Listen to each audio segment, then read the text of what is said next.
Oh, di sana pun boleh kan? Oh, boleh.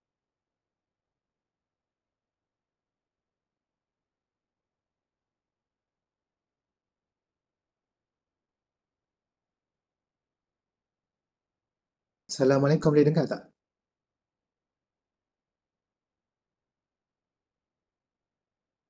Salam, Cik, dengar. Okey.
Assalamualaikum, Cik Zamani.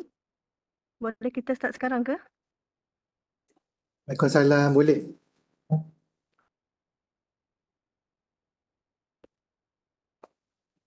Bismillahirrahmanirrahim. Assalamualaikum warahmatullahi wabarakatuh dan selamat pagi. Bagi memberkati program kita pada pagi ini, dimulakan dengan Ummul Kitab Al-Fatihah.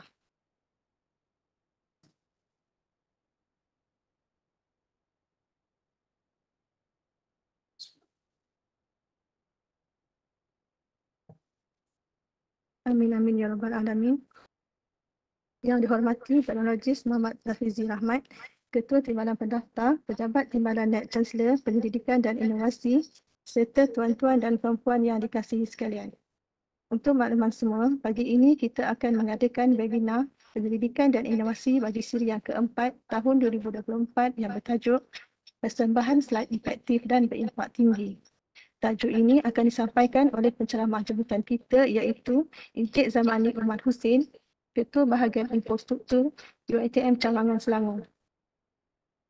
Seperti biasa, sekiranya tuan-tuan dan puan-puan ada soalan ingin diajukan kepada penceramah, boleh ambilkan mic ataupun bertanya melalui ruangan chat yang telah disediakan. Pihak urustia akan bacakan soalan kepada penceramah semasa atau selepas perkongsian ini berlangsung. Jadi, tanpa melengahkan masa, kami persilakan Encik Zamani Umar Husin untuk menyampaikan sesi perkongsian beliau. Dipersilakan.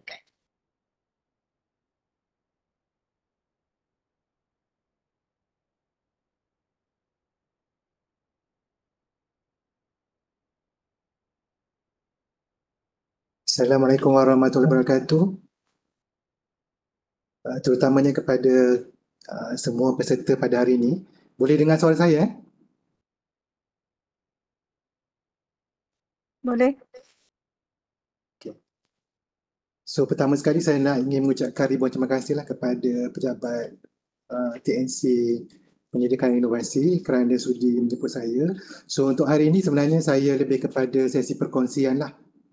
So, jadi insyaAllah pada hari ini saya akan cuba berkongsikan tips-tips yang berkaitan dalam tempoh yang ditetapkan lah. So, kalau nak ikutkan slide saya memang ada banyak, tapi saya akan cubalah untuk berkongsi kepada semua. So, jadi untuk hari ini mungkin saya akan sentuh sedikit untuk kita nak menghasilkan slide yang berimpak.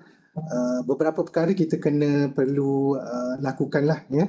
So, contohnya seperti kita kena membuat outline, sediakan struktur slide, pemilihan jenis tulisan ataupun font, penggunaan color, juga penggunaan gambar dan juga video sekiranya ada. Dan sekiranya sempat, saya akan juga kongsikan berkaitan dengan bagaimana kita nak buat data visualization. Itu kalau sempat lah. Okay. So, jadi sebelum saya teruskan, mungkin saya akan sentuh sedikit tentang platform yang kita gunakan, iaitu perisian Microsoft PowerPoint. Dan selepas tu baru saya akan start untuk berkongsi tips bagaimana nak menghasilkan slide yang berimpak. Okay. So, untuk di UiTM, kita beruntung sebab dengan kerjasama yang Kementerian Pengajian Tinggi, mereka telah subscribe package untuk UiTM ni bersama dengan UA lain menggunakan package A3. So, kita harapkan sokongan ini diteruskanlah, sebab bila kita menggunakan package A3 ni sebenarnya memang ada kos lah bayaran yang kita perlu bayar sebagai langganan. So, apa yang kita dapat, apa yang UiTM dapat, of course daripada package tersebut kita akan dapat perisian ataupun suite Office 365. Dan selain daripada itu juga kita dapat juga lesen untuk Windows 10, dan juga bagi kita punya pelajar, mereka boleh mengakses Minecraft Education. Ni macam game lah, tetapi berbentuk education. Okey, sedikit perbezaan kenapa kita lebih baik ataupun menggunakan versi yang langganan berbanding dengan kita beli ataupun dengan yang kita kenali sebagai perpetual ataupun free license. So, bezanya kalau tengok di perbandingan dalam saya punya slide, kalau ikutkan sekarang ni version Office yang kalau kita beli daripada syarikat ataupun mungkin daripada secara online, sebenarnya versi yang ada sekarang ni untuk perpetual adalah 2021, tak silap saya lah. So, jadi kalau kita tengok langganan ni, apa yang kita akan dapat, so kita akan dapat latest version. Maksudnya kalau lah kata region kita katakan dia release pada mungkin bulan depan ataupun mungkin minggu depan, so kita akan dapat minggu depan. So, maksudnya itu yang dimaksudkan dengan latest version. Begitu juga dengan security update. Walaupun kita tahu kalau perpetual ni memang ada juga security update, tetapi untuk yang kita langgan ni lebih kerap lah. Untuk new feature sebenarnya ada perbezaan lain. Kalau kita beli yang perpetual, maksudnya kalau kita beli yang versi 21 tu kita akan dapat waktu itu sahaja masa kita beli. Tetapi kalau kita melanggan perisian yang 2020, yang 365 ni, kita akan dapat any new features kita akan dapat immediately. Dan begitu juga dari segi instalasi pemasangan perisian, kalau kita melanggan 365 ni, kita boleh install dekat multi devices. Maksudnya dekat mobile boleh, dekat desktop pun boleh. So kalau mobile tu maksudnya dekat handphone ataupun tablet. Dan pada masa yang sama kita juga ada storan secara awan, maksudnya ataupun cloud storage. Itu bezanya. Tapi kalau kita menggunakan versi yang percuma, kita hanya boleh akses menggunakan aplikasi itu secara online sahaja ataupun menggunakan mobile app dengan limited features ataupun ciri-ciri yang disediakan. Itu perbezaannya. Satu lagi, kalau kita melanggan ni, mungkin saya rasa pihak Jabatan Info telah memaklumkan kita boleh membuat pemasangan perisian ni dalam lebih kurang dalam 15 device. Maksudnya 5 desktop, sama ada kita pakai Macintosh OS ataupun kita pakai Windows. So bergantung kita tu. Maksud totalnya 5. Manakala untuk tablet ni ataupun mobile app tu kita boleh install untuk 5 tablet dan juga 5 dekat mobile. So maksudnya itu adalah bergantung kepada perisian yang kita gunakan, sama ada iOS ataupun Android, dan mungkin kita ada juga versi yang digunakan oleh Huawei. So apa sebenarnya perisian PowerPoint ni? Perisian PowerPoint ni kalau kita lihat definisi yang diberikan oleh Microsoft, dia adalah satu program yang digunakan untuk kita nak membuat persembahan lah. Dan bila kita menggunakan perisian ni, maksudnya yang latest ni, dia ada features bukan hanya sahaja kita nak mencipta persembahan tersebut, tetapi kita juga boleh collaborate. Kita boleh collaborate dengan rakan-rakan yang orang kata mendapat akses kepada dokumen yang kita bagi share kepada mereka. Selain itu juga kita boleh create kita punya slide secara dinamik dan juga menariklah. Okay. So dari segi persekitaran perisian PowerPoint ni, ini adalah yang selalu kita tengok lah. Saya takkan terangkan, tapi slide ini nanti kita akan sharekan. So jadi kalau kita tengok persekitarannya, inilah dia punya main interface. Maksudnya kita kena kenalilah apa yang ada dekat persekitaran ni. Sebab kalau kita tak kenali persekitaran ni, mungkin kita tak dapat mengoptimumkan penggunaan perisian tersebut. So secara ringkasnya, kalau kita tengok dekat sini daripada persekitaran tersebut, kita ada title bar yang dekat atas tu, kita ada ribbon. So dulu kita panggil toolbar, tapi ribbon ni dia lebih dia ada kombinasi tab investment of $750 dan juga instruction. Okay. So lepas tu kita juga ada slide pane. Dalam slide pane ni kita boleh ibaratkan sebagai canvas lah. Maksudnya dekat situ lah kita nak mereka bentuk kita punya slide. Dan left pane ni pula kita ada slide preview. Dan di bawah tu kita ada status bar. Dekat status bar ni dia ada slide number. Lepas tu dia ada spelling error untuk checking. Language preference yang kita gunakan. Lepas tu kita ada juga untuk akses kita punya nota. Lepas tu kita ada button untuk kita view. So dalam button ni saya selalu gunakan lah untuk kita slide sorter. So begitu juga dengan kita nak view kita punya slide tu, kita nak zoom in ataupun zoom out. Ini detail dari segi ribbon yang ada. Okay. So selain daripada persekitaran yang depan tadi tu, so sebenarnya kita ada satu lagi kalau kita tengok dekat dalam Microsoft PowerPoint, bila kita tekan file, kalau tak silap saya, kalau dalam Microsoft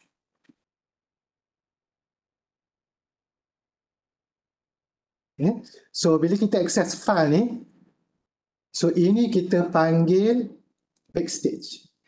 Ini dipanggil backstage. Sebab tu kita tak nampak bila kita klik pada file tu, dia akan buka backstage view. So dekat backstage view ni dia ada banyak lah. Kat situ kita ada info berkaitan kita punya dokumen. Kita boleh klik new. Kita boleh buka dokumen yang kita pernah sediakan sebelum ni.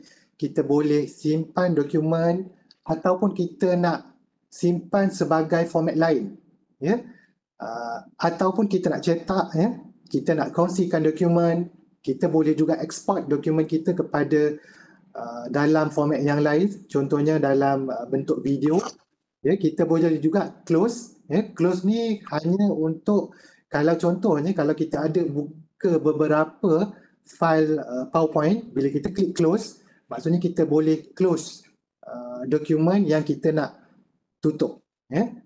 Dan kita boleh tahu juga kita nak tengok akaun apa yang kita gunakan. So since kita pakai Office 365, maka features ni, menu ni sangat penting lah bila kita nak merujuk akaun apa yang kita gunakan. Dan lain-lain kita ada juga option dan juga feedback. Ini adalah contoh-contoh menu yang ada dekat backstage tadi. Okay.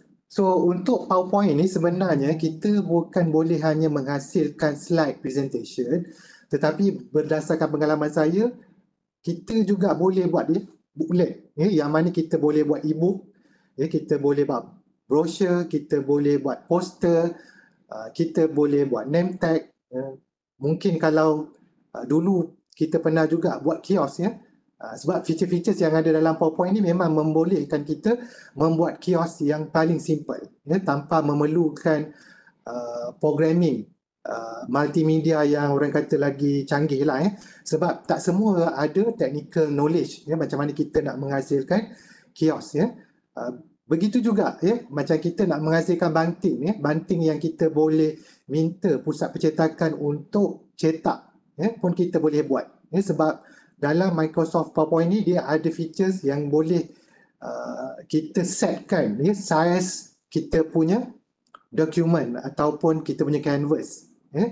So dan banyak lagi lah sebenarnya kita boleh sehingga kita boleh menghasilkan video multimedia pun boleh. Okay. So jadi bila kita nak sediakan slide pembentangan ni, kita harus tahulah, maksudnya bila kita nak menyampaikan sesuatu tu,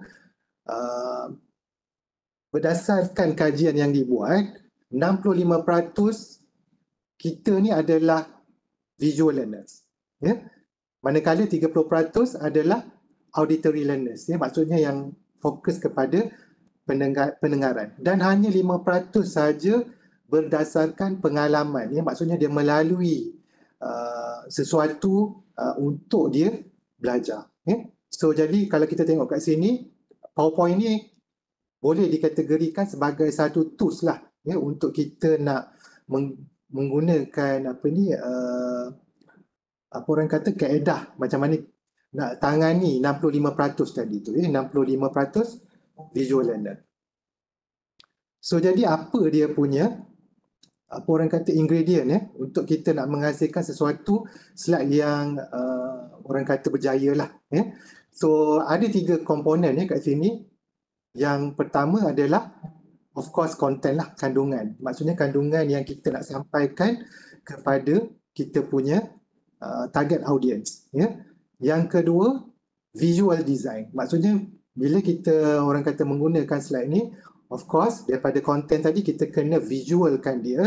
Dan yang ketiga adalah delivery. Macam mana kita nak menyampaikan kandungan berdasarkan visual yang kita sediakan. So jadi, ada 6 langkah-langkah yang kita perlu ikuti lah, masa bila kita nak buat slide pembentangan ni. Of course, yang pertama, kalau kata kita, apa orang kata, nak menghasilkan, contoh kita nak menghasilkan satu slide untuk jabatan. Jadi mungkin yang pertama kita kena membuat brainstorming lah, maksudnya berbincang, tu yang pertama. Yang kedua, kita kena pastilah siapa target audiens kita. Dan yang ketiga, kita perlu tetapkan matlamat dan juga tujuan kenapa kita nak buat pembentangan tersebut, dan kita kena define kita punya, macam mana kita nak setkan kita punya pembentangan, dan daripada situ kita juga kena tahu macam mana kita nak buat penceritaan berdasarkan naratif. Dan selepas tu barulah kita boleh create outline ataupun ringkasan lah kepada kita punya pembentangan ataupun high level punya outline. So jadi bila kita nak buat pembentangan ni, dia kalau ikutkan berdasarkan guru, presentation guru ni, dia ada 4 lah yang kita mungkin pernah dengar. Kalau mungkin yang tak pernah dengar, based on konsolidasi daripada guru-guru yang pernah membuat pembentangan ni. So dia ada 4. Yang pertama ni kita adalah untuk inform. Itu yang pertama. Yang kedua, to inspire. Dan ketiga adalah to persuade. Dan yang keempat adalah untuk entertain. So jadi kalau dalam akademik ni selalunya kita lebih fokus kepada to inform lah, maksudnya kita nak membuat pembentangan. Dan kalau motivator pula, dia mungkin dia punya fokus kepada to inspire. Pakar-pakar motivasi selalunya bila dia buat slide ni, slide dia tu lebih berbentuk kepada untuk inspire, memberi inspirasi kepada dia punya audience. Manakala untuk to persuade ni lebih kepada marketing. Orang-orang yang membuat pemasaran, dia nak menjual dia punya produk ataupun dia nak membuat presentation supaya pembentangannya dapat diterima. Dan untuk entertain ni mungkin agak jarang digunakan lah. Contohnya mungkin dia nak buat slide ni lebih kepada nak meraihkan sesuatu. So itu 4 kategori lah tujuan slide pembentangan disediakan. Okey. So daripada situ juga, bila kita dah tahu tujuan tadi, kita kena fikirkan, maksudnya apa message yang kita nak sampaikan tadi. So jadi untuk kita nak buat perancangan, contohnya tadi based on orang kata brainstorming, so kita boleh gunakan beberapa kaedah lain. Contohnya macam kita nak buat mind map, maksudnya daripada satu idea kita boleh kembangkan kepada idea-idea yang lain. Begitu juga kita boleh juga gunakan Venn diagrams, tree diagram, ataupun kita boleh gunakan spot diagram. Itu adalah kaedah-kaedah macam mana kita nak illustrate kita punya idea. So untuk ini, kalau untuk advance lah, mungkin ada presenter, so dia boleh juga create persona lah, maksud persona, dia nak tahu sebenarnya apa spesifik kita punya target audience. So itu adalah ini untuk advance presenter lah, boleh digunakan untuk kita nak create persona tadi. Okay. Selain daripada itu juga, bila kita dah tahu untuk kita nak sediakan naratif tu, kita kena pasti kita punya journey map. So journey map ni sebenarnya ada, mungkin saya tak terang secara detail lah, tapi kita tahu setiap presentation tu mesti ada dia punya jalan cerita. Contohnya kalau kita tengok apa orang kata penghasilan filem, so filem ni kita nampak lah, maksudnya jalan cerita tu dia ada climax, ada turun dan naik dia. So begitu juga bila kita nak buat presentation, so dia ada beberapa lah. Contohnya kat sini journey map ni ada kaedah macam mana kita nak buat penerangan, untuk pitching, mungkin dalam bentuk kita nak drama, so itu adalah contoh-contoh macam mana kita nak create journey map tadi. Dan daripada situ juga, bila kita nak menghasilkan outline pula, daripada idea yang besar tu, berdasarkan perincian-perincian tadi, kita akan come up dengan main idea. So daripada big idea tadi, kita kena kenal pastilah main idea, dan daripada situ kita barulah boleh create kita punya outline. So itu adalah 6 langkah yang kita perlukan. Okey. So macam mana kita nak sediakan outline tadi? So bila kita nak sediakan outline tadi berdasarkan digital storytelling proses, sebenarnya storyboard ni boleh digunakan sebagai kita nak sediakan untuk nak enhance kita punya outline ya. So ini adalah contoh bila kita nak create outline. So storyboard ni sebenarnya bukan perkara baru lah ya. Sebenarnya kalau macam saya maklumkan tadi, dalam perfilman ni memang mereka ni memang menggunakan storyboard ya. Sometimes storyboard ni mungkin dalam bentuk sketch sahaja lakaran sahaja, dan mungkin ada yang advance, mereka ni melakar dalam mungkin menggunakan tools, contohnya macam software ya. So ini adalah storyboard ya. Okey. Dalam konteks PowerPoint ni sebenarnya kita ada satu features yang mana boleh digunakan, kita panggil dia section ya. So contohnya macam saya punya slide ni. So kita boleh gunakan kita punya outline ya. Kita punya, bila kita create outline dalam PowerPoint ni, kita boleh create section ya. Ini contoh section ya, di mana setiap slide tadi kita boleh groupkan. Ya.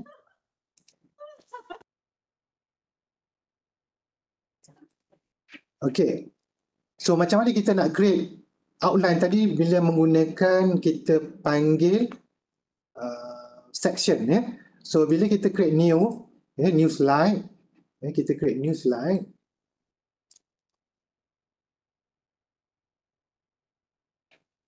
Okey, kita boleh buat dekat view pane ni ataupun dekat slide sorter So dekat slide sorter ni pun kita boleh. So caranya kita klik sebelah kanan add section. So ini kita boleh buat lah. Contohnya kita mulakan dengan cover page.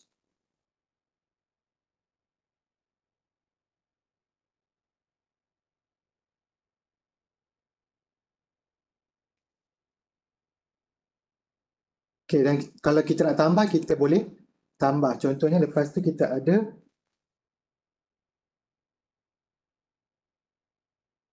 topik 1 dan seterusnya lah So jadi dekat sini ni kita pun boleh create new slide daripada section-section yang kita ada ni dan daripada slide ni juga kita boleh move around kita boleh pindahkan So macam-macam yang kita boleh gunakan slide section ni So dekat sini kita boleh rename kita boleh remove, ataupun kita nak remove all section. Bila kita remove all section ni maksudnya dia tak remove kita punya slide unless kita remove sekali dengan slide. Contoh kat sini remove section and slide, maksudnya dia akan delete semua slide yang ada dekat dalam section yang terbabit. Kalau remove all section, maksudnya dia remove section sahaja, dia kekalkan slide tadi.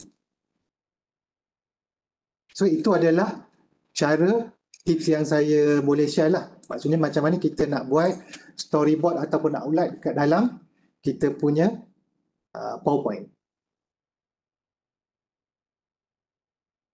Ini dia punya contoh-contoh yang boleh dirujuk lah dekat slide saya nanti. Okey, so saya terus kepada macam mana kita nak mengenali typography. Macam mana kita nak bekerja dengan teks masa kita mereka bentuk slide macam mana kita nak membuat ataupun memilih ataupun kita nak orang kata pilih pasangan yang sesuai untuk sesuatu font yang kita tetapkan dalam kita punya slide. Okay. So untuk size font bila kita nak create ataupun kita nak cipta ataupun nak reka bentuk kita punya slide, pastikan kita punya font yang kita gunakan ni sesuai dengan kita punya target audience. Maksudnya kita kena tengok jugalah macam dekat kita punya tempat, tempat lokasi pembentangan tu. Kalau kita menggunakan projektor yang besar, jadi kita kena pilih size font yang sesuai. Ataupun mungkin kita menggunakan tak ada projektor, LCD projektor, kita hanya menggunakan TV sahaja, so jadi kita kena tengoklah kesesuaian tu. Sebenarnya ada satu kita panggil Sephir yang telah disediakan. Nanti saya cuba carilah sebab saya tak jumpa. Sebenarnya ada Sephir yang kalau contohnya keluasan bilik besar ni berapa saiz font yang digunakan, sebelum ni saya memang ada dokumen tu. Nanti kalau ada saya akan sharekan dengan Ustia lah untuk dikongsikan dengan kita punya peserta. So jadi untuk based on apa orang kata guru ni, business guru ni, Guy Kawasaki, so kita punya size ni kalau boleh jangan kurang daripada 30 point lah, seelok-eloknya lah. So ini adalah contoh size font yang kita boleh gunakan dalam kita punya slide. Okey, daripada situ juga kita kena tahu bagaimana kita perbezaan antara type space dengan font.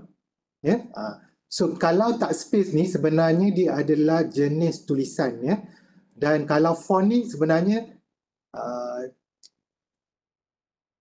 adalah daripada type space ni, jenis tulisan ni, dia ada beberapa jenis lagi, subkategori untuk tulisan tersebut. Okey, macam mana kita nak akses kita punya font yang kita telah buat pemasangan dekat dalam kita punya PC. So kalau kita tengok dekat sini, selalunya kita boleh semak kita punya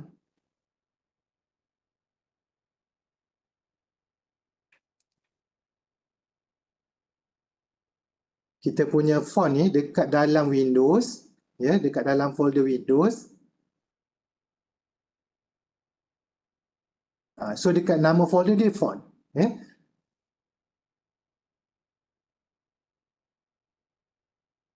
Okey. So nampak tak? Bila kita buka file ni dalam Windows Explorer, ini adalah bila kita tengok nampak ada kategori ni, ini adalah dipanggil tab space. So setiap tab space tu dia ada font dia. So ini adalah jenis-jenis font dia. So kalau kita tengok tadi, type space ni adalah dia punya main kategori. So dekat dalam ni adalah dia punya font. Font tu dia kadang-kadang dia consider sebagai bold, mungkin ada bold, italic, light.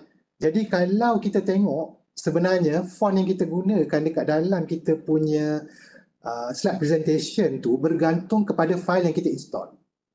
Kadang-kadang bila kita install, contohnya kita install hanya bold sahaja kan, tapi bila kita nak gunakan italic dia tak boleh, sebab file tu tak ada. Okay, itu tips yang pertama lah untuk font ni. Okay, dekat dalam internet juga kita boleh banyak dapatkan font-font yang free. So contohnya type je dekat Google ataupun mana-mana search engine, kita typekan je free font. Contoh dekat sini, tapi kena hati-hati lah, font ni sebenarnya kalau kita semak, ada juga website-website font ni dia ada kita panggil, apa dia panggil tu, saya lupa nama term tu. Dekat dalam tu dia ada banyak iklan. So yang itu kena hati-hati jugalah sebab dia akan automatic pop up lah iklan-iklan tu. Saya ambil contoh dekat Google Font. So Google Font ni sebenarnya kita boleh download dan kita boleh install. So dekat sini ada banyak font yang kita boleh install. Contoh saya ambil kat sini, nama type space dia kita panggil Oswald ni. So dekat dalam ni sebenarnya dia ada banyak. Ni dia panggil font lah. So dia ada light, jenis light, dia ada regular. So jadi bila kita download, so kita tekan get font ni, dan kita klik download. So dia akan download dalam format zip.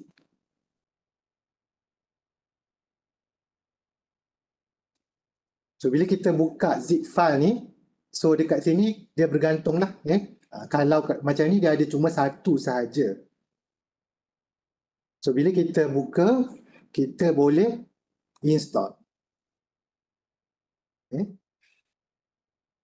Okay, so tu tip yang kedua lah. Maksudnya bila kita nak dapatkan free font, boleh je search kat internet, tapi kena hati-hati lah. Website-website yang kalau boleh elakkan yang ada banyak iklan-iklan percuma tu lah. Sebab saya takut ada malware kat situ.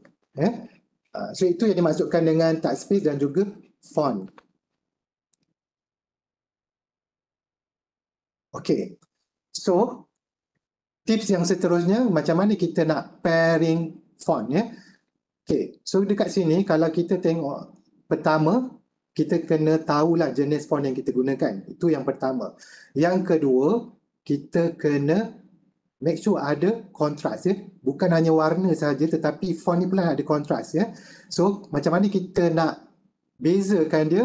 Kita boleh kontraskan dia bergantung kepada dia punya size.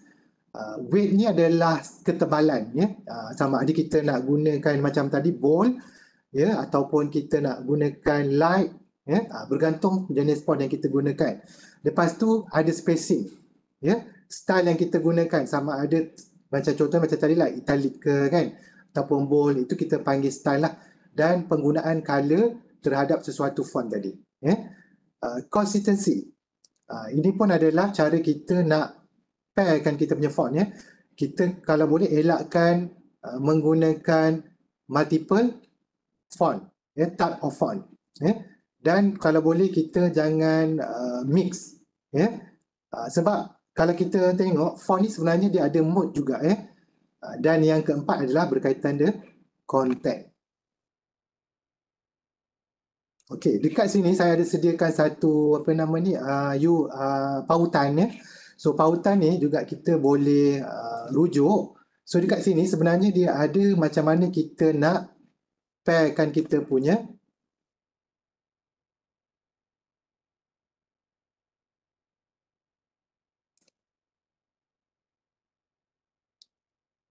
kita tips-tips macam mana kita nak pairkan kita punya font. So ini adalah contoh. Okey. Selain daripada tu, kita untuk teks juga, dekat sini tips yang seterusnya, dalam PowerPoint ni kalau boleh bila kita nak orang kata nak menginputkan kandungan kita dengan teks, kita kena hati-hatilah. Sebab penggunaan spacing ni pun memainkan peranan. Contohnya macam ni, apa yang dimaksudkan leading. Kita kalau boleh jangan terlalu kecil ataupun terlalu besar. Jarak antara kita panggil ayat ataupun sentence tu, antara line pertama dengan line kedua. Contoh macam ni, ini too little. Maksudnya bila kita baca, kita sukar nak baca sebab jarak antara line pertama dengan line kedua tu, baris pertama dengan kedua tu sangat rapat. Yang sebelah kanan ni pula terlalu jarak. Dan kita tak tahu poin yang pertama tu dekat mana sebenarnya dirujuk. So jadi kita kena gunakan spacing yang bersesuaian. So untuk just right ni maksud dia kita boleh asingkan, maksudnya antara poin yang pertama ni dengan jarak dengan poin yang kedua. So dekat dalam PowerPoint,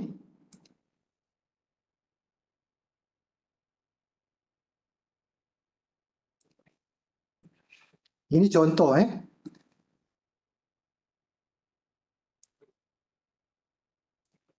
So untuk dalam PowerPoint ni kita boleh pergi kepada dekat home ni, kita boleh tengok pada paragraph. So dekat paragraph ni dia dah ada predefined spacing lah. 1.52 kan. Maksudnya dia akan by default bila kita pilih, dia akan ikutlah apa yang kita select daripada senarai itu. Tetapi kat sini dia ada juga kita boleh custom line spacing ni. So dekat sini memang kalau yang pro, dia boleh pilih dekat line spacing ni sama ada guna single, double, exactly ataupun multiple. So macam saya memang dah biasa, saya akan gunakan exactly ni dan dia lebih kita boleh custom mengikut kita punya keperluan. Okey. Satu lagi, bila kita nak asingkan antara poin pertama dan poin kedua ni, macam ni kita nampak macam lebih kurang sama kan, tetapi saya bezakan dengan bullet. Tapi ada juga kita boleh jarakkan antara poin pertama dengan poin kedua. Caranya dengan tambah poin dekat after ni. Contoh by default bila kita klik kan apa ni orang kata error kat atas ni, dia akan tambah 6 poin. Nampak? So yang macam ni lebih jelas berbanding dengan yang pertama tadi. Saya tidak membezakan spacing. Kalau nak jarakkan lagi, tak ada masalah, boleh je tambah dengan spacing tadi. Kita boleh tambah kepada mungkin 10 ataupun mungkin 8. So bergantung kepada selection yang kita buat. So itu yang dimaksudkan dengan leading. Maksudnya antara ayat pertama ataupun dalam ayat tu kita boleh juga kita setkan baris tu dia punya jarak dia. Okay, ini dia punya teknik tadilah yang saya dah demo tadi. Ni line spacing. Ni 1.5 by default tadi. Ni multiple. Okay. So selain daripada apa kita panggil tadi line spacing, kita juga ada kita panggil character spacing. So character spacing ni memang sebagai designer ataupun orang yang menghasilkan slide, kadang-kadang features ni sangat berguna. Contoh kalau kita ada ruang yang tidak mengizinkan untuk kita nak menggunakan normal character spacing, jadi kita boleh gunakan custom character spacing. So kita boleh juga pilih spacing ni sama ada condense ataupun kita nak expand dia. So kalau condense ni maksudnya kita nak dekatkan dia, nak karakter antara satu karakter dengan karakter yang lain tu kita nak rapatkan dia. Dan kalau kita expand ni kita nak jarakkan dia. Yang ini kalau kita nak design logo ke contohnya dekat menggunakan PowerPoint, kita boleh menggunakan apa dipanggil ni character spacing lah. Ini dia punya cara dia. So contoh kat sini. Okay, kat mana kita nak gunakan features tu? Dekat font. Dekat font ni kita nampak ada ikon ni. Ni adalah character spacing. Kita boleh, ni kita kalau ada menu yang pre-define, sama ada kita nak tight, normal, loose, very loose, dan kita juga boleh custom. Yang saya tunjuk kat slide tadi, kita boleh custom lah sama ada kita nak expand ataupun kita nak condense tadi. Itu dia punya cara dia. Okay. So based on design thinking, kalau kita tengok dekat sini, ada beza juga font ni dari segi sans serif dengan serif. So selalunya lah kalau untuk kita design PowerPoint ni, saya menggalakkan kita gunakan tulisan blok. Tulisan blok ni maksudnya tulisan yang tak ada echo lah. Ataupun dia ada artwork dia sendiri.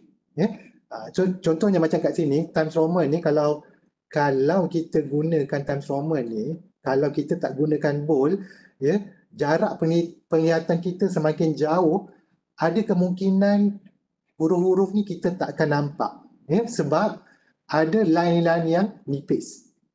Berganding tulisan blok. Okey. Itu tips pemilihan dari segi font tadi. Jadi kalau untuk kita buat presentation, lebihkan pemilihan tu kepada tulisan blok lah atau kita panggil sans serif.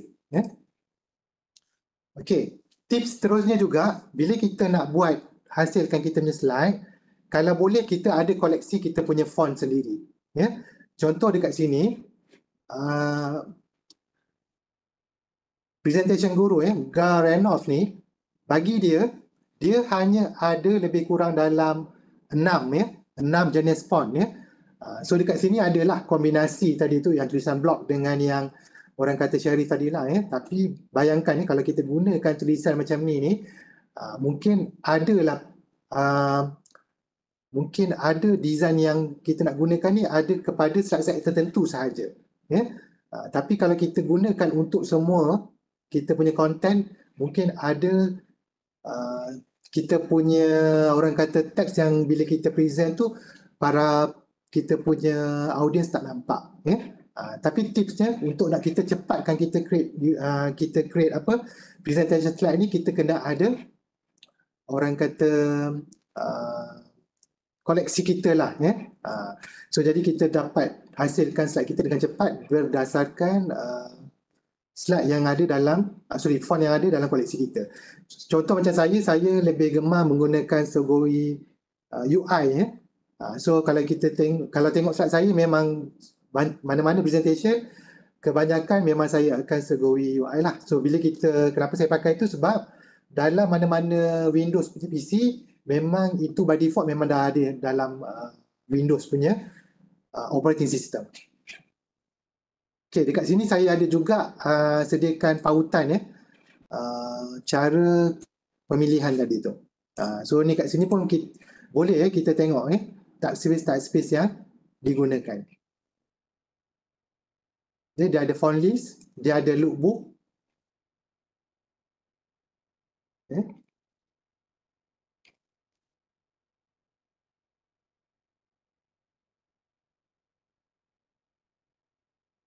So dekat sini adalah dia punya classified list ya, alternatif.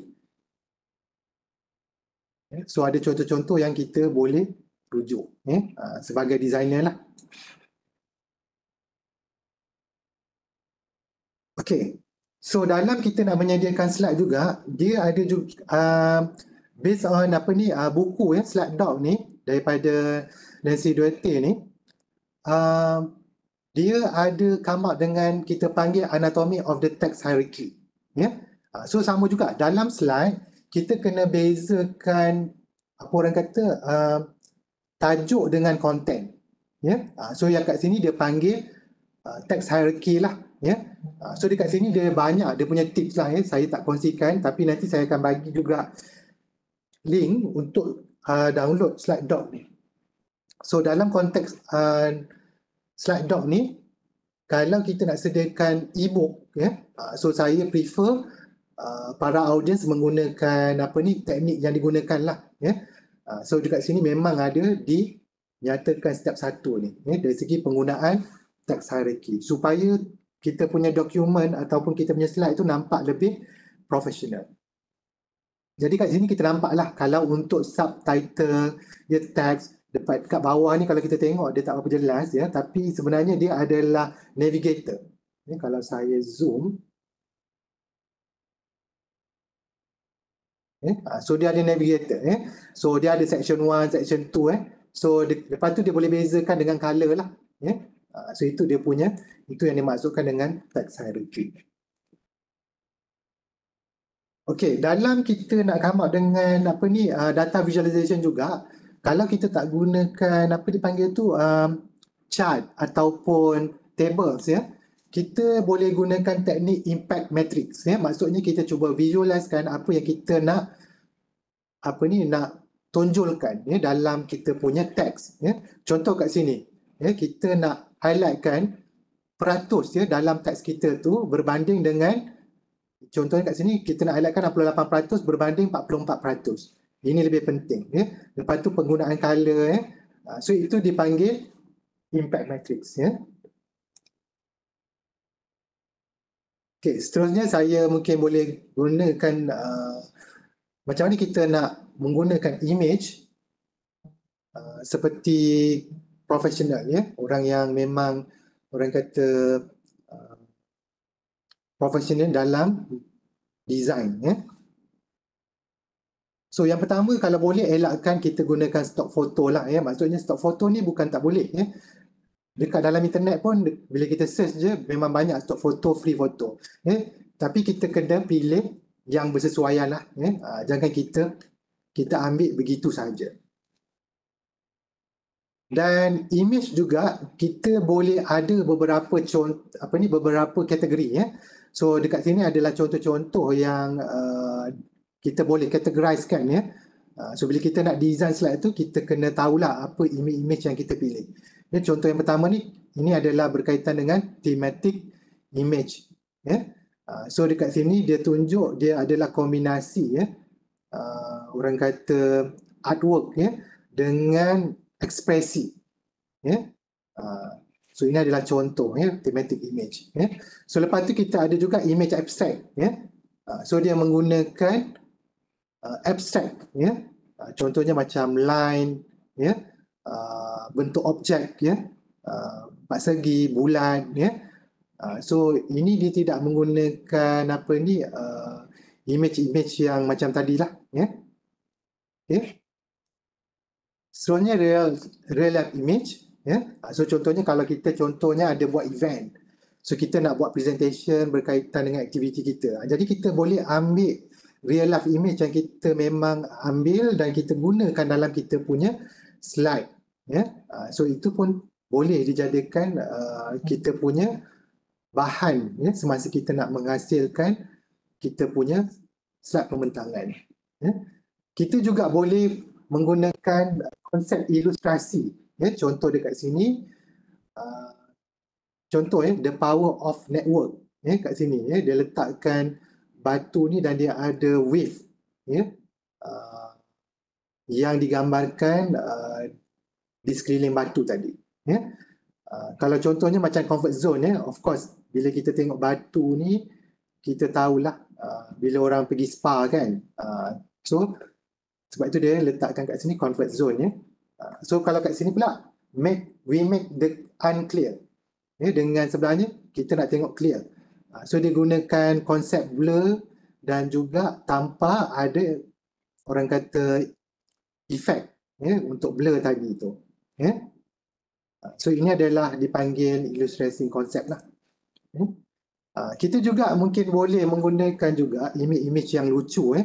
Contoh yang macam dekat sini ni, sebenarnya gambar yang sebelah kanan ni bukanlah gambar sebenar, tapi gambar yang sebenar tu adalah sebelah kiri. Tapi bila kita manipulate gambar tu ataupun kita rotatekan, kita nampak seolah gambar tadi kelawar ni seolah macam menari ya. So jadi kita boleh gunakanlah ya, kreativiti kita untuk kita masukkan elemen-elemen lucu di dalam kita punya presentation ya. Ini adalah contoh lain ya, yang kita panggil evocative image ya. Maksudnya image yang memberi ya, emosi ya kepada audiens ya, apabila mereka melihat slide kita ya. Maksudnya semasa kita membentangkan naratif penceritaan kita tu, penonton ataupun pendengar ya, atau kita punya audiens, dia boleh menghayati apa yang kita nak sampaikan tadi ya. Okey, seterusnya penggunaan image juga ya, tips. Kalau kita tengok dekat sebelah kiri ni tadi, kita kadang-kadang kita terikat ya, kita takut ya, kita khawatir bila kita ambil image ni, bila kita tak usik dia. Maksudnya kita ambil apa yang ada, kita letak je, tampalkan dekat kita punya slide. Tapi sebenarnya bila kita boleh menggunakan image tadi sebagai image yang kita letakkan dia sebagai full screen image, pada slide kita nampak ada beza dia ya, berbanding dengan kita menggunakan image tadi lebih hambar ya, kosong saja ya. Dan ini nanti sebenarnya ada teknik lain ya. Maksudnya kat sini macam mana nak gunakan image yang sebegitu ya, ataupun sebegini ya, dalam contoh yang pertama tadi ya. So nanti saya akan sharekan teknik. Okey, selain tu juga kita boleh gunakan partial bleed image ya. Maksud dia instead of kita gunakan full screen image, kita boleh juga kita bahagikan dua ya. Image tadi yang sebelah kanan ni dengan image yang kita ambil compact yang ada contoh dekat dalam slide ni, dan sebelah kiri tu kita letakkan teks ya, title dan juga dia punya content ya. So jadi slide kita pun lebih menarik ya. Okey, so digalakkan ya untuk bila kita nak mereka bentuk kita punya slide, gunalah high resolution image. Sebab kenapa kita mengesyorkan sebegitu? Sebab bila kita tak gunakan high resolution image, bila kita besarkan daripada image yang kita mungkin download, so kita tidak akan dapat image yang berkualiti. So dalam PowerPoint digalakkan image kita seharusnya dia punya size tu lebih kurang dalam 10,024 pixel. Kalau Visme ni adalah satu platform aplikasi online. Sama juga kalau kita nak menggunakan tidak menggunakan PowerPoint, dekat sini dia berbeza lah, maksudnya size dia lebih sesuai 1366 darab 768 pixel, bergantung kepada kita punya size slide. Okey, jangan kita distort kita punya image. So cara dekat dalam PowerPoint ni sebenarnya cara yang terbaik untuk kita nak resize kita punya gambar, kita kena tahu teknik tu. Sebab bila kita salah, contoh kalau kita nak buat poster, kita ada gambar gambar penceramah. Selalunya kita akan drag, sama ada kita kecilkan ke bawah ataupun kita guna point ni ke kiri ataupun ke kanan untuk besarkan. Sebenarnya itu adalah teknik yang kurang tepat lah. Walaupun ada setengah-setengah teknik tu berjaya kita buat, tapi sebenarnya kita tak dapat hasil yang terbaik. Okay, ini adalah salah satu contoh.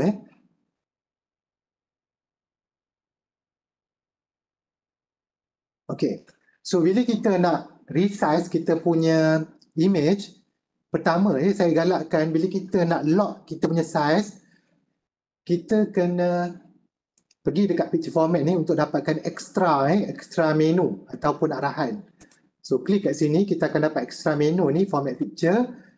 Kita pergi kepada size and properties, kita make sure kita lock, kita lock aspect ratio.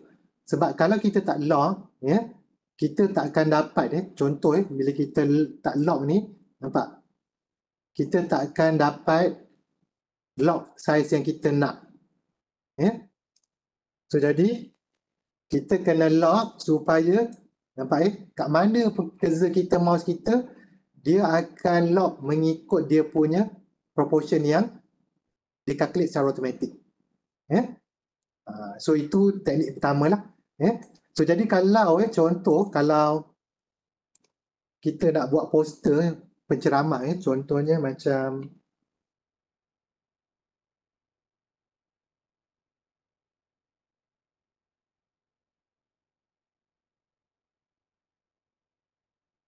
sekejap ni saya tengah buka. Okey, ini contoh Okey. So kalau saya tak lock so kadang-kadang kita kecil macam ni. So itu kalau boleh dielakkan lah.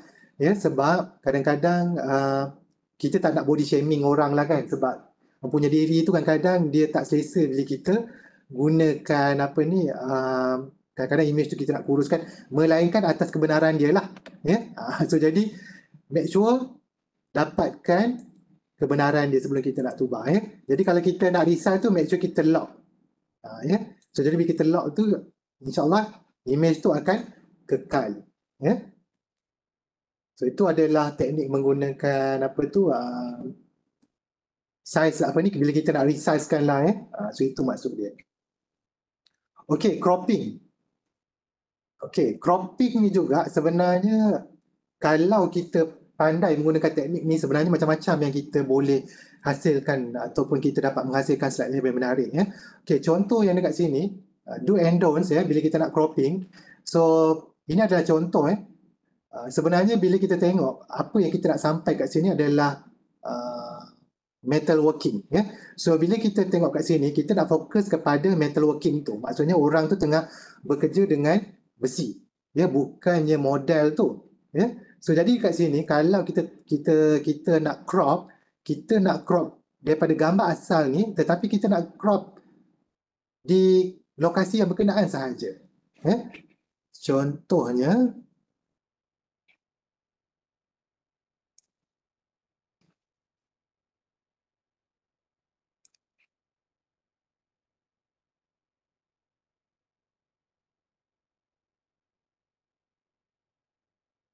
contohnya bila kita nak crop, first kita klik gambar tu, nanti akan ada menu timbul lah dekat ribbon ya. So dekat picture format ni, dia ada crop. Crop ni pun sebenarnya dia ada macam-macam ya.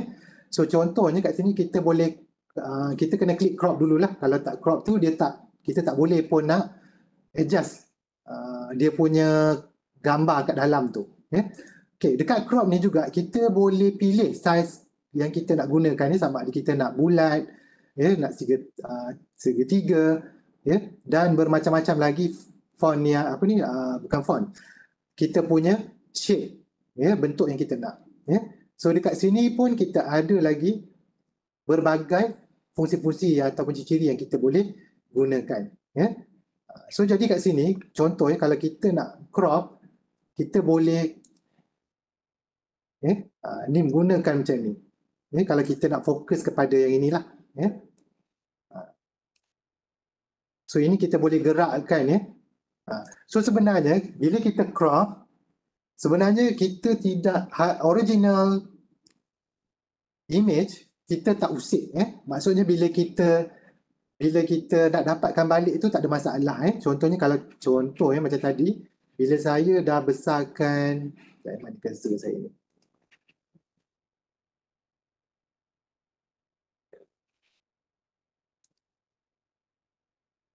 So bila kita dah crop, contoh bila kita nak dapatkan semula, kita boleh reset balik kat sini.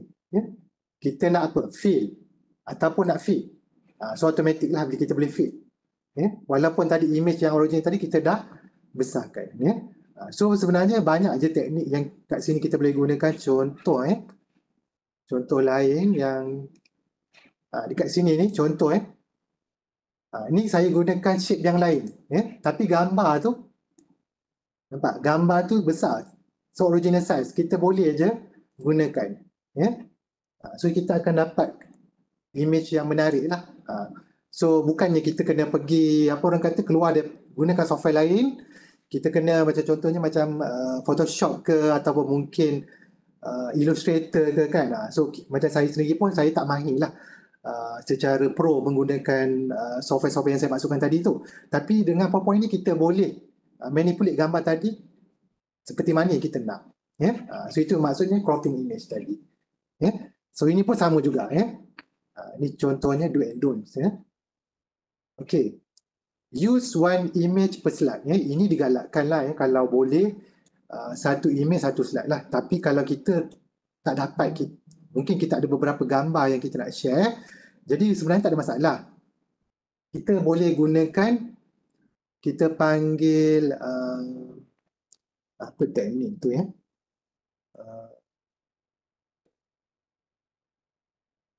foto apa yang saya lupa dah.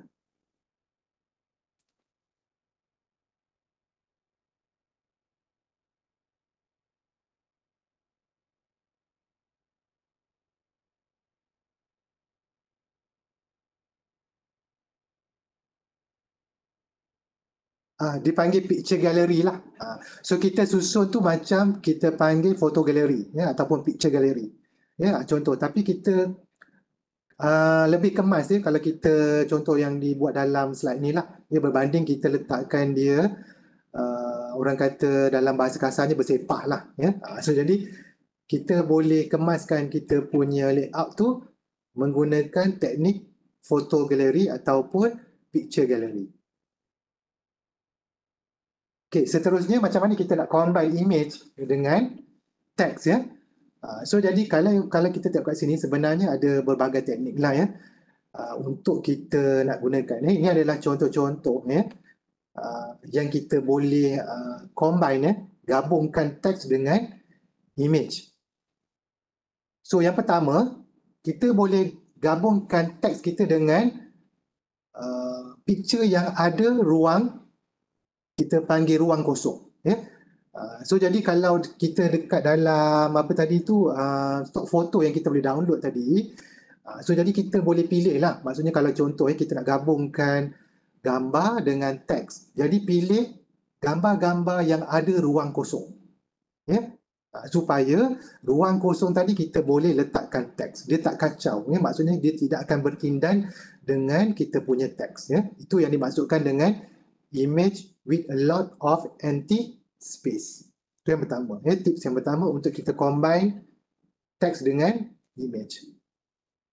Okay, yang kedua, kita boleh juga pilih gambar-gambar dengan gambar yang ada efek, orang kata blur effect.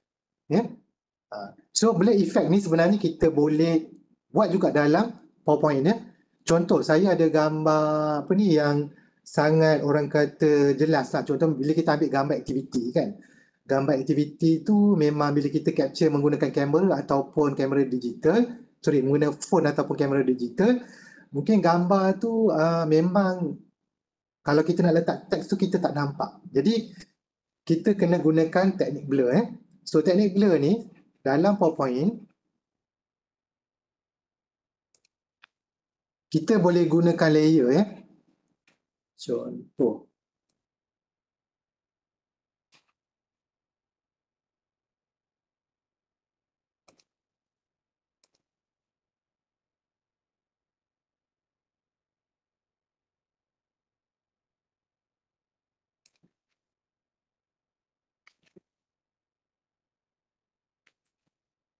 Okey, katakan saya ada gambar ni.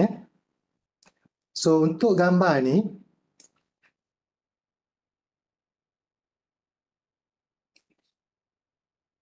so of course kalau kita letak teks memang agak mencabar lah. Contohnya kalau saya ambil teks color putih ni, mungkin susah nak baca kan? Susah nak baca. So jadi teknik blur tu sama ada kita boleh gunakan pertama, kita boleh pergi dekat picture image ni, kita boleh jadikan dia transparent. Kita boleh gunakan transparent. Ataupun kita boleh gunakan teknik color. Kita boleh gunakan teknik brightness ataupun contrast. So itu adalah yang dimaksudkan apa tadi tu, kita boleh gunakan teknik-teknik tadi lah. Ataupun kalau kita nak ada extra teknik, so saya boleh juga gunakan teknik blur. Instead of saya colorkan tadi, saya letakkan color hitam.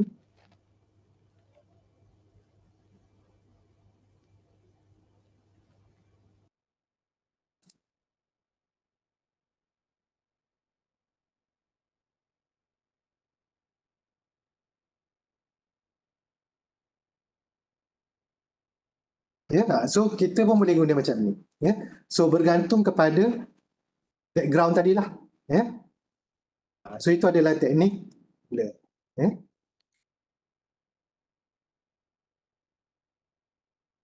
Okey, selain daripada itu juga kita juga boleh pilih-pilih image dengan yang ada elemen. Contohnya, contoh yang ada dekat dalam slide saya ni, kita boleh pilih image yang mempunyai maksud lah berdasarkan teks yang kita nak gabungkan tadi.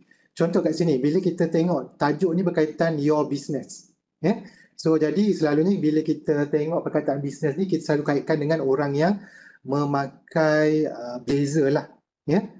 So jadi ini yang contoh pertama. Yang kedua, bila kita tengok yang sebelah kanan atas ni berkaitan dengan leadership, teks ni adalah berkaitan leadership. Of course bila kita nak relatekan dengan leadership ni berpandangan jauh. Jadi dia akan ambil jalan yang menuju ke salah satu target. Untuk writing, conceptual framework ni pula, perkataan writing tu dia relatekan dengan gambar yang mempunyai pena ataupun pen. Manakala mobile first SEO ni, SEO ni dia tunjukkan ada pengguna menggunakan mobile. So itu dimaksud image yang ada elemen-elemen yang kita boleh kaitkan dengan teks. Okey, tips seterusnya, walaupun kita dah pilih image yang kita ada tadi dengan ruang yang kosong, tetapi kita kena tahu macam mana kita nak dapat, kita panggil visual yang seimbang. Ya. So jadi bila kita tengok dekat sini ya, kita nampak yang don'ts tu ya, yang contoh kat bawah ni, sebelah kiri, kita nampak teks yang diletak ni tidak seimbang ya, sebab dia lebih ke kiri dan banyak ruang kosong di sebelah kanan dan di bawah ya. Tapi bila kita tengok sebelah apa dipanggil ni, sebelah kanan slide ni ya, ini adalah contoh yang baik. So di mana dia alihkan sedikit ya teks tersebut dan dia gunakan teknik align teks tadi ke kanan instead of ke kiri ya. So yang ini pun adalah teknik bila kita buat design ya, kadang-kadang kita sangat terikat dengan alignment teks kita ke kiri rather than ke kanan lah ya, berbanding ke kanan. Okay, so ini kita tengoklah ya, kalau kita boleh visualkan yang sebelah kiri tu unbalanced, yang sebelah kanan tu bila kita letak teks tu barulah kita nampak slide tu lebih seimbang. Okay, so tadi kita tengok yang apa ni, kita nak seimbangkan kita punya teks ya. Begitu juga dengan macam mana kita nak, orang kata, kawinkan teks dengan image ya. So bila kita tengok kat sini, kita nampak dia kat sini menggunakan teknik ya. So orang yang menyediakan slide ni dia menggunakan teknik, contoh yang tadi gambar ni dia bagi dua ya, sebelah atas gambar dan sebelah bawah ni teks, dan dia bezakan tajuk utama dengan konten ya. So jadi bila dia tengok elemen-elemen yang dia masukkan tadi tu, dia apa dipanggil tu, ada kaitan ya. Contoh dekat dalam ni kaitan kesihatan ya. So dia dah ambil lah gambar buah raspberry ya, dan sebelah kanan tu adalah penceritaan tentang gambar dan juga berkaitan dengan tajuk yang dia letakkan dalam slide tersebut ya. So jadi kena pastikanlah elemen-elemen yang dimasukkan tu orang kata seimbang dan sesuai ya. Itu yang dikatakan marry image with the text. Okay, selain daripada itu juga kita boleh combine text dengan layer effect ya. So layer effect ni kita boleh gunakan macam-macam teknik lah sebenarnya, tak perlu pun pergi pada Photoshop ataupun apa nama ni, kita panggil Illustrator Sebenarnya dalam PowerPoint pun ada ciri-ciri yang features yang kita boleh, minimum features yang kita boleh gunakan. Contoh macam ni, dekat belakang ni ada teks, tapi kita nampak macam seolah orang kata orang dekat dalam gambar ni dia adalah 3D effect ya. So contohnya kita boleh gunakan teknik ya, yang kita boleh gunakan teknik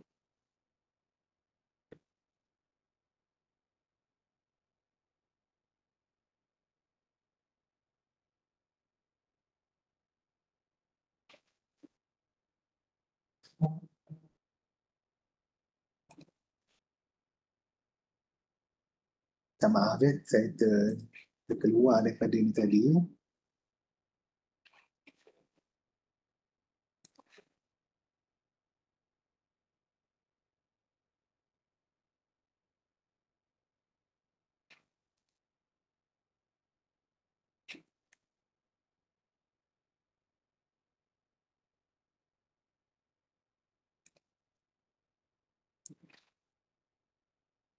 Okey, ni contoh maksud dia sekarang ni kita nampak ini ada banyak layer So kalau kita tengok dekat belakang ni kita nampak ada layer shadow ya.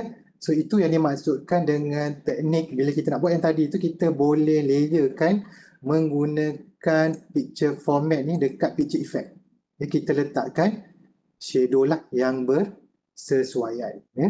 So kat sini pun kita boleh adjust kita punya shadow tadi.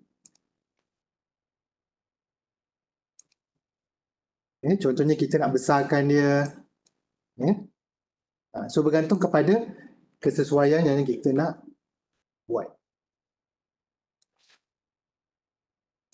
Satu lagi contoh, macam ni.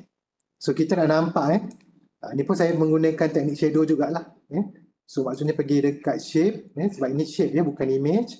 So pergi dekat outline shape ni. Dekat sini ni kita ada shadow. So kita boleh adjust lah kat sini. Size dia, transparency dia macam mana. So kalau kita nak nampakkan lagi, dia punya lapisan-lapisan tu kita boleh je tambah. Kat sini. Nampak. So kalau kita show tadi tu kita akan nampak lah tadi. Dia punya layer-layer tadi.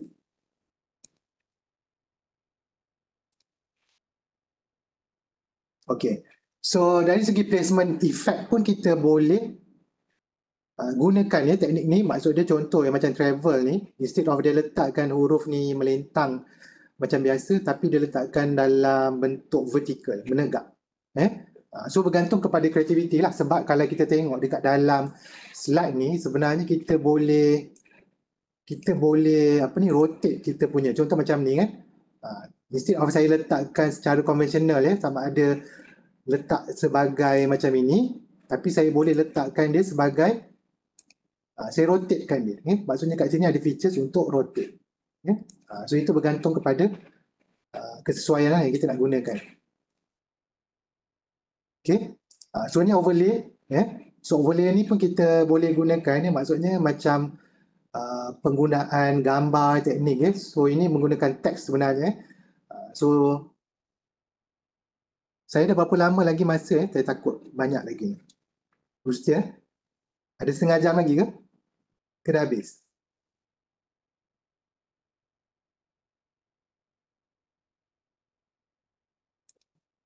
Okay, seterusnya teknik untuk kita buat pemilihan color.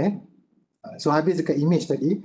Okay, ini adalah contoh yang bila kita nak buat design thinking, selalunya dalam satu slide ni kalau boleh kita antara 5 hingga 8 lah.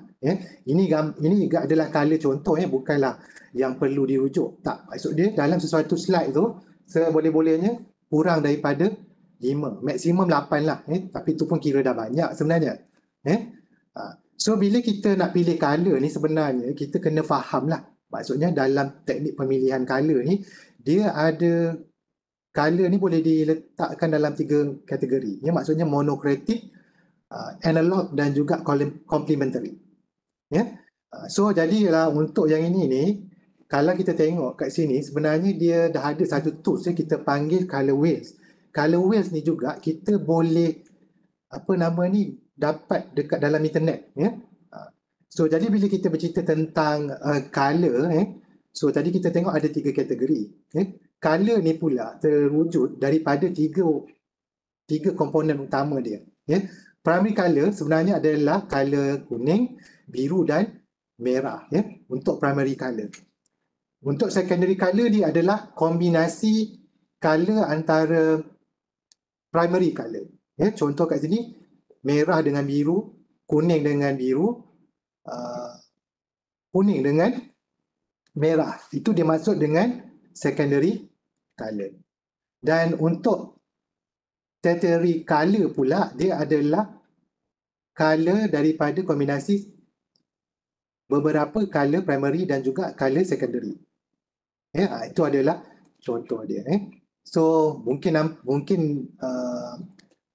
para pendengar sekarang ni ataupun yang menonton kita punya webinar ni mungkin kata susahnya pula nak pilih kan. Sebenarnya jangan risau, sebenarnya dah ada tools cuma perlu tahu je apa yang dimaksudkan dengan secondary, primary dengan tertiary color ni.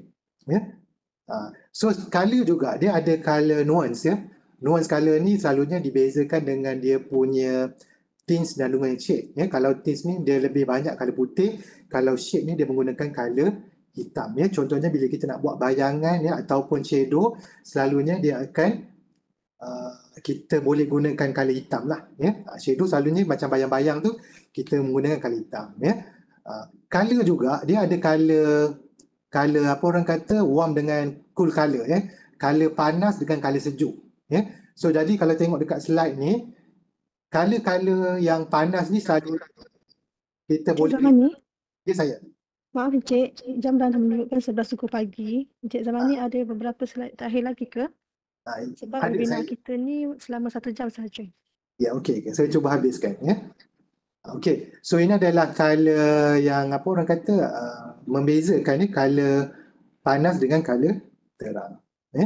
Ini contoh lah ya. Kalau kita tengok industri perfilman, dia memang dapat hasilkan poster-poster menarik ni menggunakan teknik-teknik tu tadi. Ini saya go through je lah sebagai contoh. Ini menggunakan complementary. Complementary tadi dia ambil color yang bertentangan.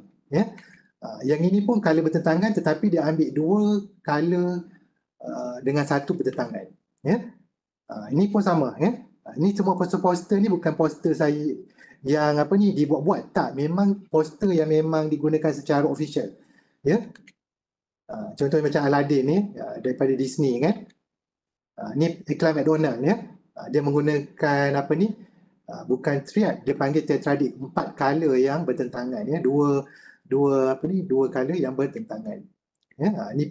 Ini adalah untuk analog color monokritik. Ini adalah cara untuk nak pilih. Okey, color juga ada maksud ini saya tak ceritalah. Maksudnya kadang-kadang bila kita membuat bentangan ni kena hati-hati lah sebab ada color-color yang sensitif. Dekat mana-mana yang kita nak bentang tu kita kena ketahui siapa kita punya audience. Takut color yang kita gunakan tu mungkin mengusik ataupun diorang punya emosi. Ini contohlah color tadi. Untuk color kuning ni ada maksud, sebab itu kalau kita tengok smiley space tu kita tengok menggunakan color kuning. Ni untuk color red color.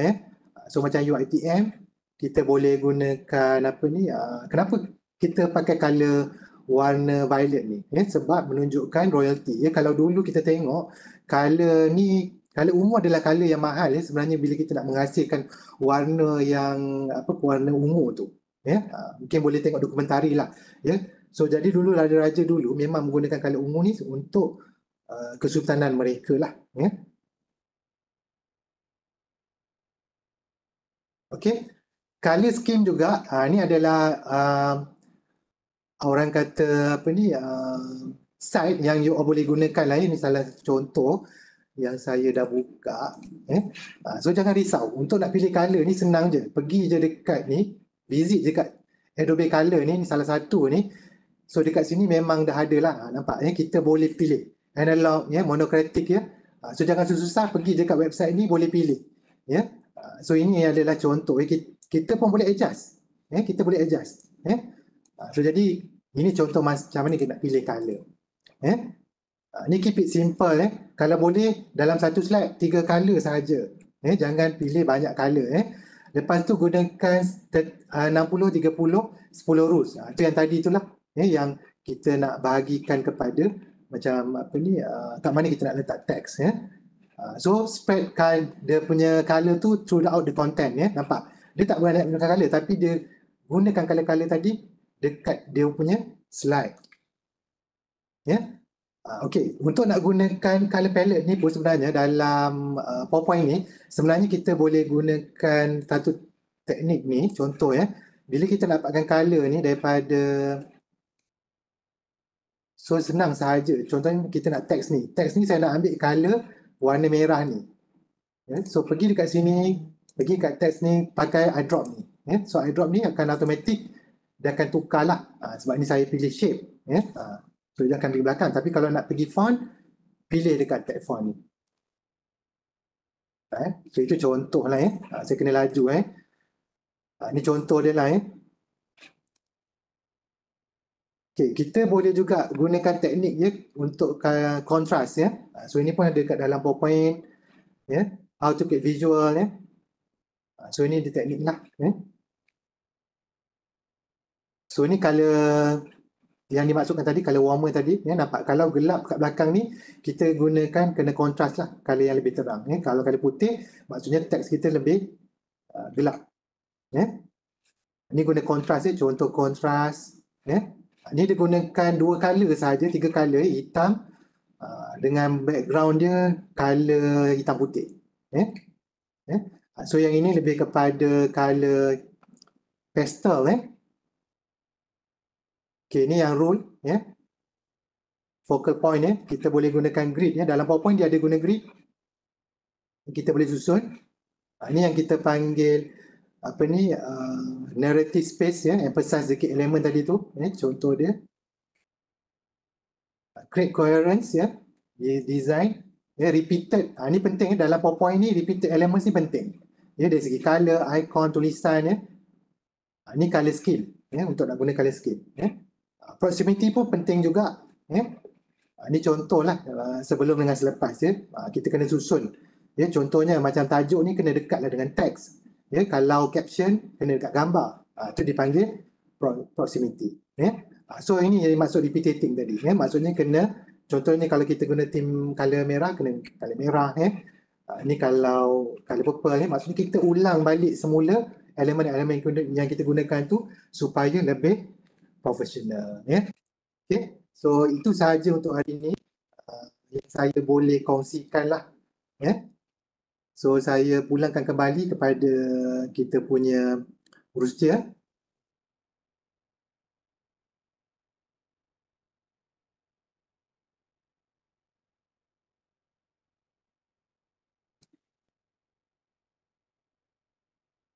Terima kasih Encik Zamani Umar Hussein atas perkongsian yang telah dibuat. Kami buka kepada tuan-tuan dan puan-puan, kiranya terdapat persoalan untuk diajukan kepada penceramah. Boleh unmute mic untuk bertanya secara langsung maupun bertanya melalui ruangan chat yang telah disediakan. Kejap, dekat mana saya nak semak chat ni? Saya bacakan soalan daripada Puan Nur Hashimah binti Muhammad. Macam mana cara untuk buat dual orientation, portrait and landscape dalam lain-lain slide? Okey, malangnya pertanyaan tu bagus.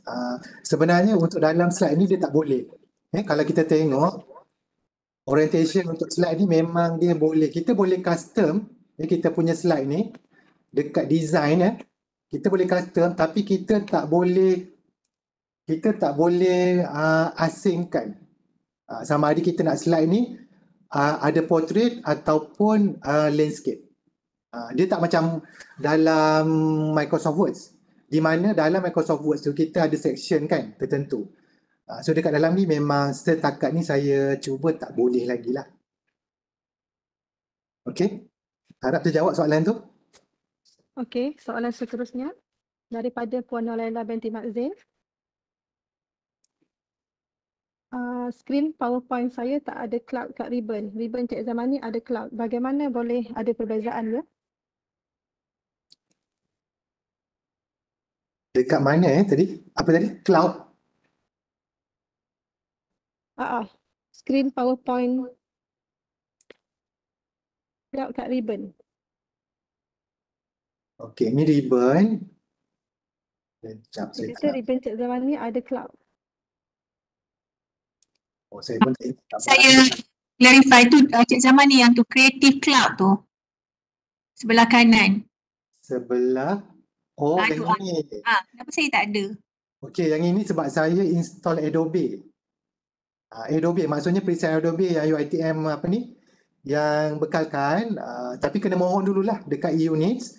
So ni automatic lah. Ataupun kejap ya, saya rasa ada dekat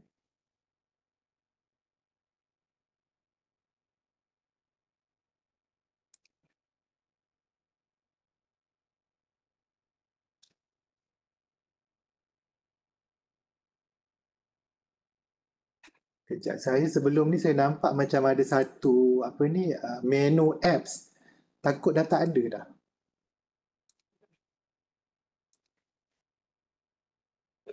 Dekat add ini cuba check juga. So boleh juga. My add ini. So kalau kat sini kalau tak nampak boleh pergi add more ni, nanti kita boleh search kat sini. Saya harap terjawablah soalan tu. So kita boleh tambah je. Okey, Cik Zamani boleh share slide tak? Macam mana? Kongsikan slide. Ramai yang request untuk kongsikan slide. Boleh insya-Allah, nanti saya bagi pada urus dia. Okey. Saya buka sekiranya ada soalan daripada